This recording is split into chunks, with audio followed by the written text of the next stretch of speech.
Good afternoon. Remember that test you took last spring? Well, here are your results. Sophomores, you have the results of your Explore testing, and juniors, you have the results of the Plan tests. If you were in our district, you will have a copy of your score report, possibly a copy of your exam, as well as an interpretive guide. One thing to keep in mind, the Explore determines what could be your score on the plan, and the plan determines what could be your score on the ACT.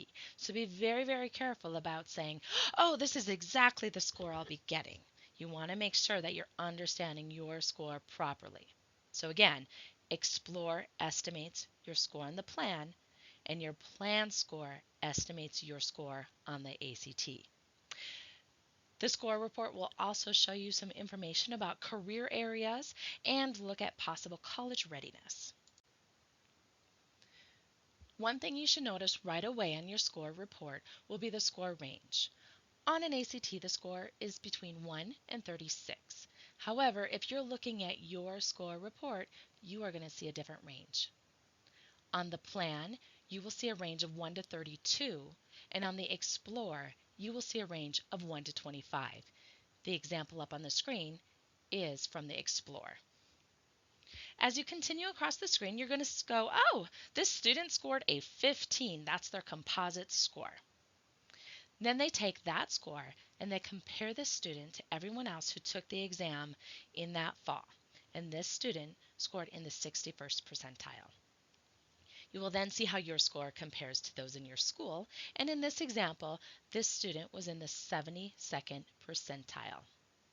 As you look down the screen, you're going to see an English, mathematics, reading, and science score, as well as how the student compares. So again, these exams predict how you may do on the next level of testing. In this situation, in blue, you're going to see a score from the Explore test. This student scored a 15, and it is estimated that when they take the plan, they will score between a 16 and a 19. In the lower corner in green, you're going to see an estimated ACT score based upon this student's composite of an 18 on the plan. You may remember during testing that you were asked several questions about the coursework that you were taking or were planning to take. They're reporting those results back to you. This is all that section means. So for example, this student listed that they were planning on taking 4 years of English, and that is indicated by the gray bar. One item to note, if you look at math, this student said that they were only thinking about taking 2 years of math, and the recommended core is 3 years of math. That is the dark bar below it. Now, I'd say you still should take 4 years of math because math is fun. However, what this is telling the student is that they will be underprepared if they're planning on going to college. Now, don't start worrying yet. This was what you reported to the testing company in terms of what you were thinking about taking in high school. There is still plenty of time to change this to work on the courses that will prepare you for college entrance.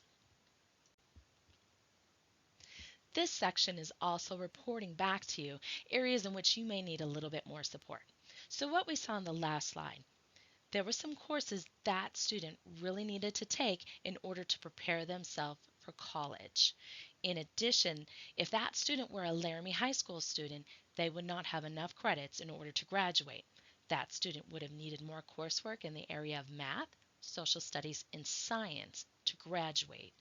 Also, they would have needed some more coursework to qualify for the Hathaway.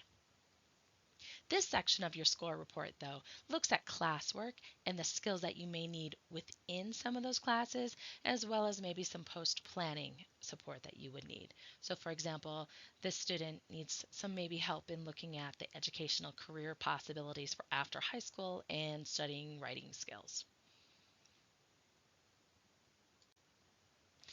If you take a look at your student score report just above the fold on the right-hand side, you will see a college readiness indicator. What this does is predict whether or not you will be prepared for college level coursework on day one of starting college. In other words, have you prepared yourself so that way you are allowed to take 1000 level coursework and above? So looking at this student, they have a breakdown in the area of English, math, reading, and science. And then as you scroll over, you're going to see how this student's scores fall in terms of a benchmark score. And so this student, based upon their math score of a 17, is likely to start college math at a 1000 level. Now, for those of you who are looking at yours going, oh my, that is not the score I was hoping for, as we continue through the presentation, we'll give you some advice on how you can change that. The lower portion of the front side of your score report lists some career options for you. This doesn't mean that you should be doing a job in this area. It just means that based upon your interest, you could enjoy this type of work. So remember how it asked you lots of questions like, do you enjoy packing boxes? Do you enjoy searching for fires? They took all of those results, matched you up with people and careers to determine what careers you could be interested in. So for this student, if you look at the circle, you're going to see a gray shaded area.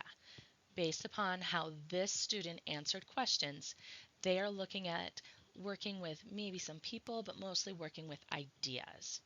And as you look at a career area list, some possible careers that this person could explore. On the back side of your student score report is an answer key. If we had your test, you've been given that back and you can go through to see how you did on each test question. In addition, the testing company gave you general ideas on how you can improve your skills and scores.